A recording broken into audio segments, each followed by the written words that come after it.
guess we should start with Brian. Yeah, Bryant's actually responded really well. We were really scared initially when it first happened that it could be very serious, and at the end of the day, it wasn't as bad as it looked, which was good. And he got through the Penn State game. I thought he was moving well. He felt good after the game. He felt good. So going forward, I think he's going to be in pretty good shape. And is he practicing fully? Yeah. He probably did his first full practice the day before the Penn State game, because I wasn't going to play him unless I saw him actually do things at full speed. So he was able to get through practice the day before Penn State and hasn't missed any time since. So he's feeling pretty good. Pardon after the Nebraska game and then BMAC after Penn State sort of alluded to some guys not maybe fully having their head in the game, didn't name any names, but how are you trying to work on that? Yeah, I just think, all of us, anytime you're going through a tough stretch and maybe not, playing the way you feel you should be, there's a tendency for everybody to kind of figure out what can they do to be better. And I think the formula for us has always been all of us coming together. When we've been at our best, when we've had chemistry, when we've moved the ball, when we've played team defense, we've played pretty good. When we kind of branch out on our own and try to take more on is when we've struggled, because that's not how we're built. So I don't think it's any one guy. I don't think it's any two guys. I think everyone's trying to take responsibility for where we're at. We're trying to get back out there. And right now, it's not about a long-term view of the season or the conference or anything like that. When you lose a couple games in a row in the league, you got to stop the bleeding. So, for us, our whole focus is how can we figure out a way to win our next game.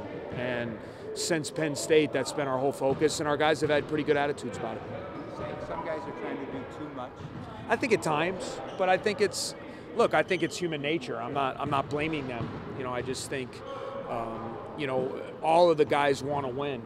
They all want us to play better. When we haven't played at our best. And so I think when you're like that, at times, man, I'm going to do this. I'm going to do it instead of we're going to do it. And so I think that's what we got to get back to is, all of us doing it together, coaches, players. And when we do that, I still think there's good basketball left in this team. I think I think there's an opportunity for us to get ourselves playing well and start stringing some good play together and hopefully some wins. Yeah, we have 48 points in the paint. Yeah. What went wrong there and how can we fix that? A lot went wrong. It was very disappointing. Dribble penetration, was the first thing. And then obviously on the glass, Watkins on the glass, Reeves on the glass, Stevens and Carr's ability to drive us. I didn't think we guarded the ball well, and then our help side was not good. So very disappointing defensive effort in that game. We're not going to win giving up those amount of layups and dunks, and we're going to have to shore that up. We watched it on film. I think we're all upset about it, and it's one thing, though, to be upset about it. It's another thing to change it, and hopefully as we go back out there tomorrow against another team that drives it and scores in the paint with Nate Mason and Jordan Murphy and these guys, Dupree, McBrayer, they want to drive the ball, they want to get into your paint and make things happen, and we're going to have to do a much better job of that if we want to be successful in our conference. You guys are going through a tough stretch now.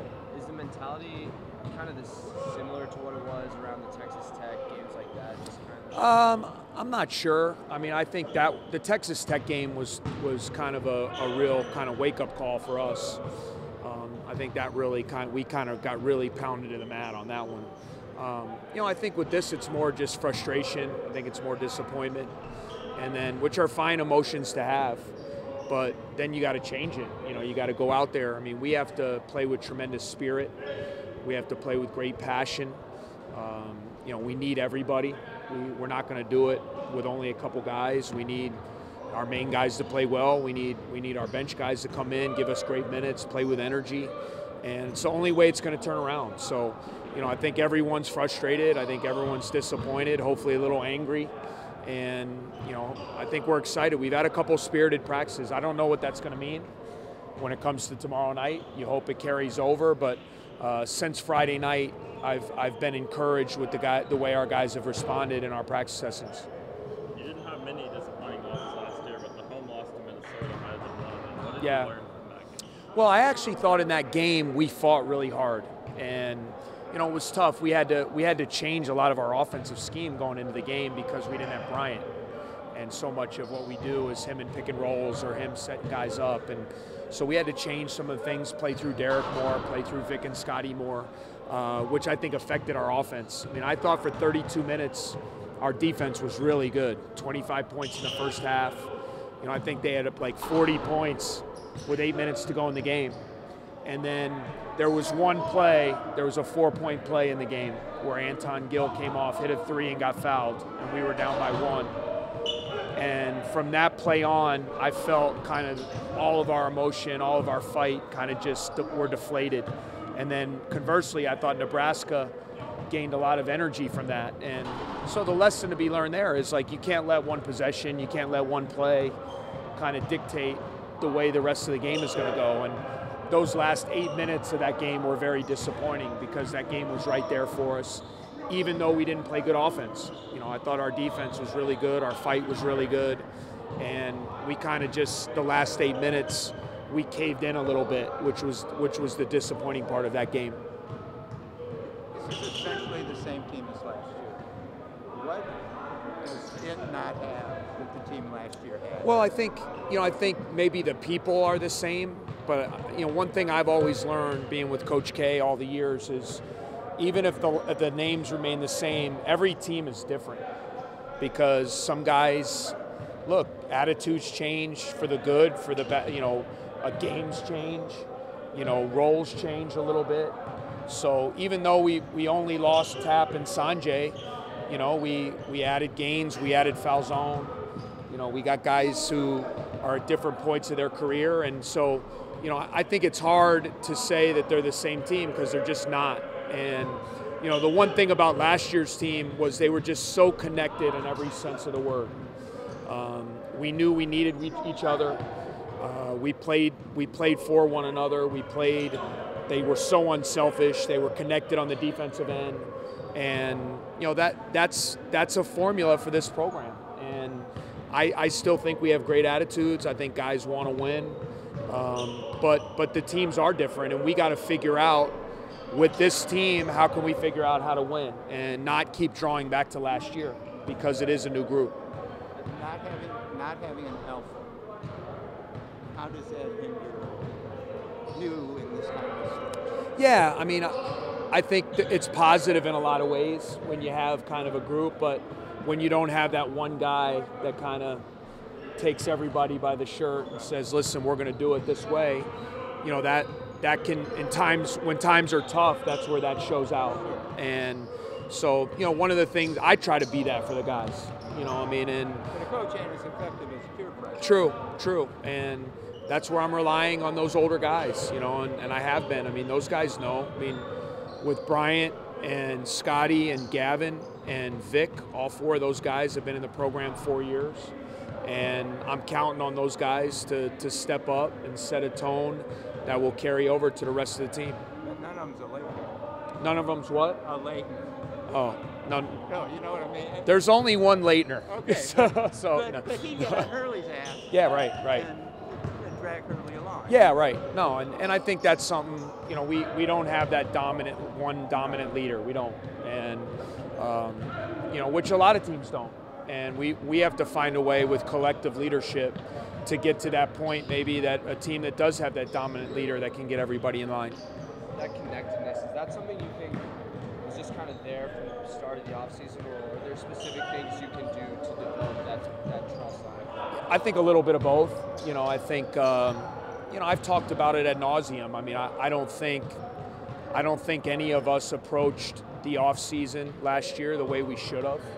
With the same, it wasn't like we didn't work hard. They worked hard. I'm just talking about the same hunger, the same kind of drive, determination that maybe I saw the summer before. And I thought early in the season we paid the price for that a little bit. And then what happens is when you lose a little bit, or maybe kind of some of that swagger you have gets taken away, then you get a little bit inward. And that's where you got to really come together and kind of remember the things that make you good. you know, whether it's individually or as a team. So, and that's part of my job. You know, it's part of my job is to continue to kind of put these guys in positions, whether it's in practices or meetings, where they're forced to come together and not to fragment. And you know, it's something that I have to continue. I take responsibility in that, because at the end of the day, to me, the coach is the one that has to hold it all together and make sure the guys are out there playing the right way and playing for each other. And I haven't done as good a job as I could have with this group so far. Can you really force that, or is it an attitude that has to come from within each guy? Yeah, I mean, both. I mean, I don't think I can force it, but what I'm saying is, I mean, at the end of the day, as a coach, you're most critical of yourself, because you want your team to, whether you win or lose, and I always tell the guys too, like we had a game earlier this year at Purdue where we didn't win. I might have been more proud of the team in that game than any game we've played all year, because we went on the road on a tough environment on one-day prep, had the lead with 1.5 minutes to go, lost a really hard-fought game. And, you know, I've always been like that with the guys. Like, I expect us to play with a level of passion, a level of enthusiasm, and a level of togetherness. I think those are things you can do every night, whether you make shots, whether you struggle, you know, in other areas on the court in ways you can't control all the time. But I think you can control what kind of enthusiasm you play with. I think you can control the passion you have. And we have guys that have it all, that all have it in them. And that's why there's no quit in our team.